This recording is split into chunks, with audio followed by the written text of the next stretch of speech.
Halo saudara, kembali saya Helby Yohanes dan tim VOA bergabung dari Arlington, Virginia untuk menyampaikan serangkaian berita Amerika Serikat dalam segmen Sapa Dunia.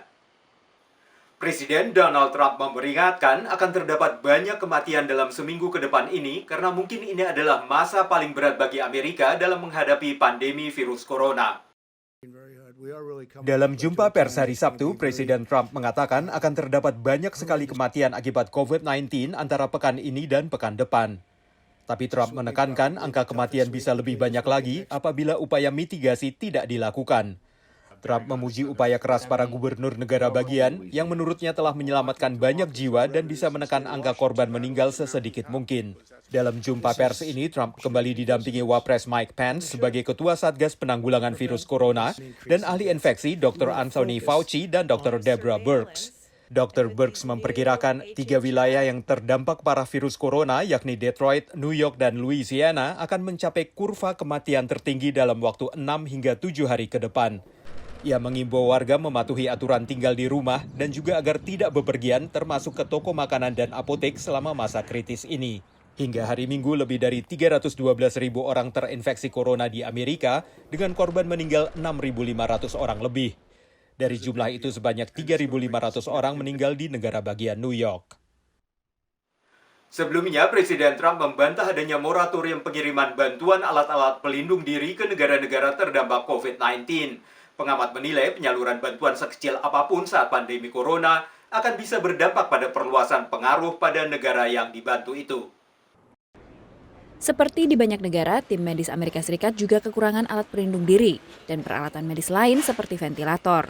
Namun Presiden Donald Trump dilaporkan menahan pengiriman bantuan luar negeri ke negara-negara terdampak corona. Whatever we've committed to, we commit, but we also need a lot for ourselves, so we're very focused on that until we get over this. So obviously we're not going to be shipping too much. Untuk memenuhi kebutuhan itu, pemerintah Amerika meminta bantuan alat pengujian dan perlengkapan medis ke beberapa negara termasuk Korea Selatan. China sent us some stuff which was terrific. Russia sent us a very, very large plane load of things, medical equipment, which was very nice. Perlengkapan medis tambahan yang dimiliki Amerika saat ini diperoleh dengan membeli atau merupakan bantuan dari negara lain. Pengamat memperingatkan Amerika tidak boleh mundur dari posisinya sebagai pemimpin global dalam menghadapi pandemi ini. We can help them by making small amount investments in public service announcements to make sure people are social distancing in developing countries, that they're washing their hands. There are things like supporting the creation of factories or supporting companies that are textile factories in Africa to make masks. Pekan sebelumnya, pemerintah Amerika menjanjikan 274 juta dolar Amerika untuk membantu 60 negara beresiko melawan COVID-19.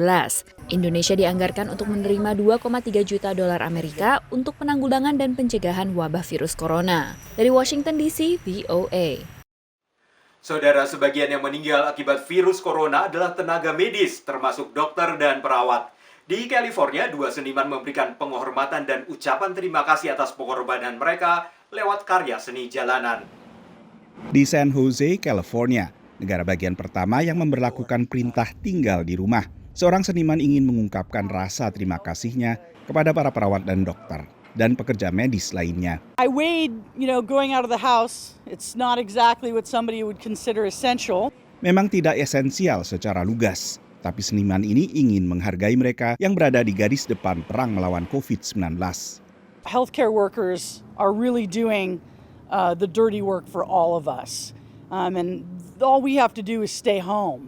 Denise Olenek lalu bekerja sama dengan sahabatnya Alex Alvarado. Mural buatan mereka menampilkan pakar penyakit menular Anthony Fauci dan kutipan pernyataan Perdana Menteri Inggris era Perang Dunia Kedua, Winston Churchill, mengenai besarnya jasa segelintir orang bagi kebaikan begitu banyak manusia. I think that's a lot to what the quote speaks to, is how much gratitude we hold for people who are working directly on the front lines. I don't think you can thank them enough. That's deep because, she doesn't even want credit for it. Just like the doctors and nurses, they don't want credit for it, but they're still doing it for the people. Alvarado sendiri akan bergabung di garis depan karena baru saja lulus dari jurusan keperawatan Emory University. Nobody ever thinks that you're going to graduate nursing school and then a pandemic is going to ensue.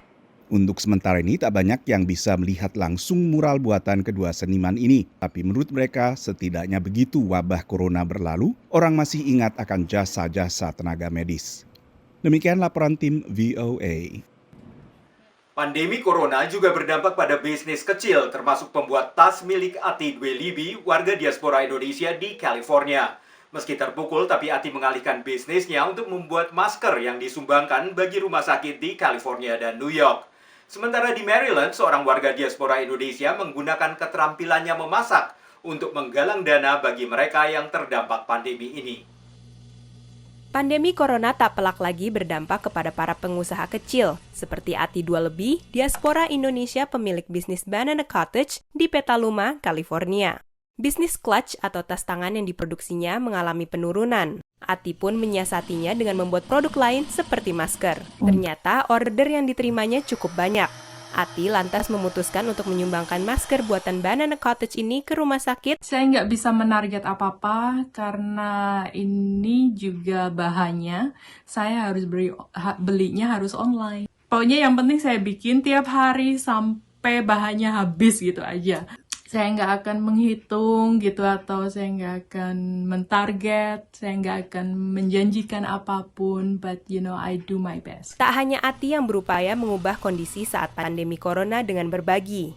Lely Rustianti adalah diaspora Indonesia di Rockville, Maryland, pemilik bisnis catering Lely's Kitchen. Karena ada beberapa yang memang strictly nggak mau keluar, mereka mau lauk untuk 1 minggu. Tak hanya melayani pesanan, Lely juga menyisihkan 10% dari hasil penjualannya untuk pandemi corona di Indonesia sebagai bagian dari pengumpulan dana yang dilakukan Rumpun Wargi Pasundan. Yusi Ahmad, bendahara Rumpun Wargi Pasundan yang juga ikut mengantarkan pesanan makanan buatan ibunya, menekankan beberapa hal yang harus dipatuhi mereka yang ikut menyumbang masakannya. Makanan harus halal, itu yang utama.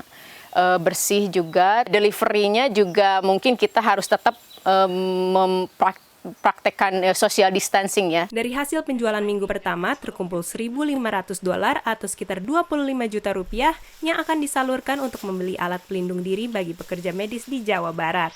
Dari Petaluma, California dan Rockville, Maryland, Naras Prameswari, Nia Iman Santoso, VOA.